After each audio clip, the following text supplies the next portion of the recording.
Mind Stealers from Outer Space. This episode is so awesome. I love it. All right, let's talk about it using my space system. Story, pacing, artistry, characters, enjoyment. Each category gets a score between 0 and 2. I'm going to give the storyline a 2 out of 2. This is the return of Andros that we saw in season 1 in one of the best episodes of season 1, probably the best episodes.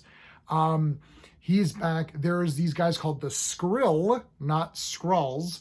They're the Skrill. They're from outer space. They're on Earth. They steal your mind and they sell it. So you become this mindless drone body, this just dead body, and they have your mind in these little egg-shaped things, and they ship them off and sell them. The story is wicked. This is right out of comics.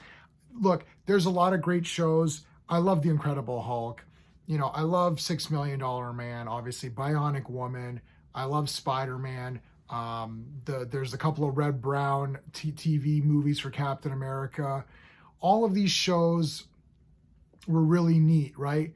But with and even George Reeves Superman, really with the exception of Batman 66, which is clearly kind of like the king of these superhero kind of shows, except for Wonder Woman, they don't really fight anything that crazy. Like I know there's the Sasquatch in $6 Million Man, and I know there's a couple of things in like Hulk fights another Hulk guy or whatever. But Wonder Woman is actually fighting cooler characters. Like it's not always just, gangsters. Like I love the Nicholas Hammond Spider-Man show. I absolutely love it.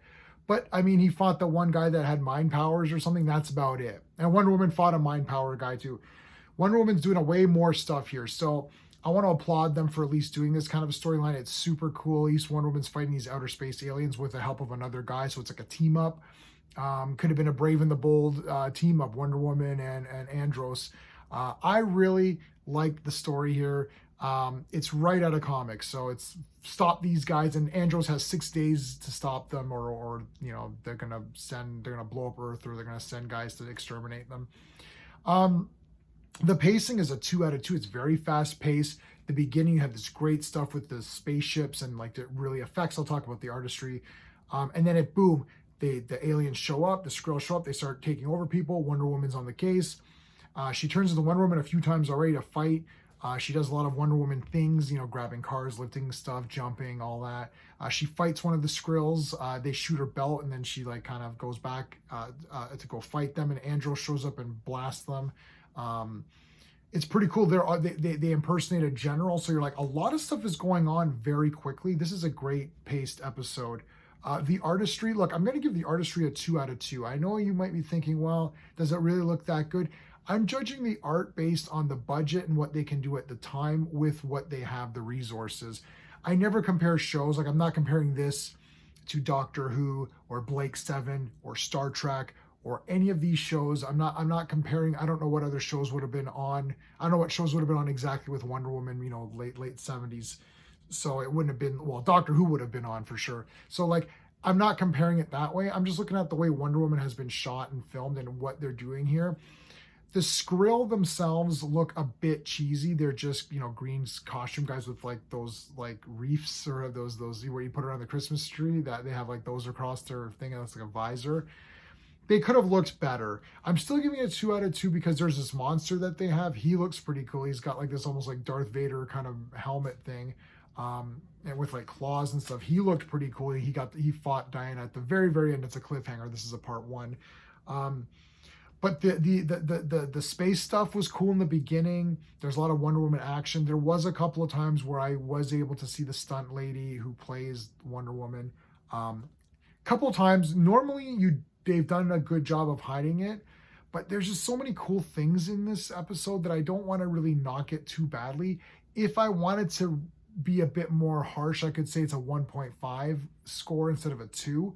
But I'm going to give it a 2, man, because I was totally into it. If I'm into what's going on, stuff like that doesn't bother me. I love Doctor Who. I love Blake 7. Those are always targets of, the sets are wobbly and, whatever, right? The creatures are just, bug costumes or something.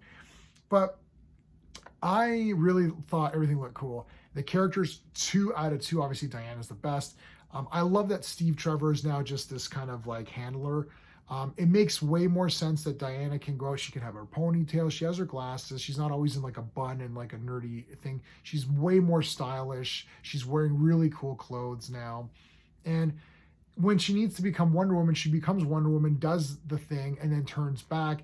And there doesn't need to be an excuse like, hey, Wonder Woman, you just happen to be in Italy at the same time as Diana and me. Like, all that's gone. It's just Diana doing stuff now on her own, and Andros already knows her identity, so it's perfect. I love that.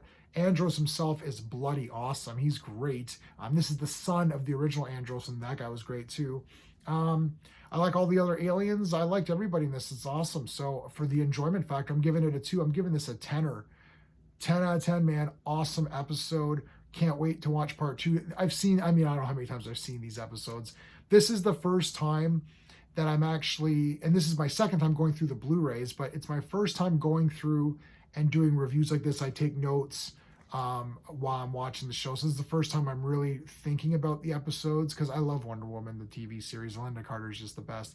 So yeah, it's been real fun doing these. Let me know in the comments what your thoughts are on this one, man. This is a good one. So share this video out. Check out the Wonder Woman playlist. It's Wonder Woman Wednesdays. That's when they drop. And make sure you like the video and subscribe to the channel, and let me know for sure, especially on this one. This is a great one. Let me know what your thoughts are. All right, until next time.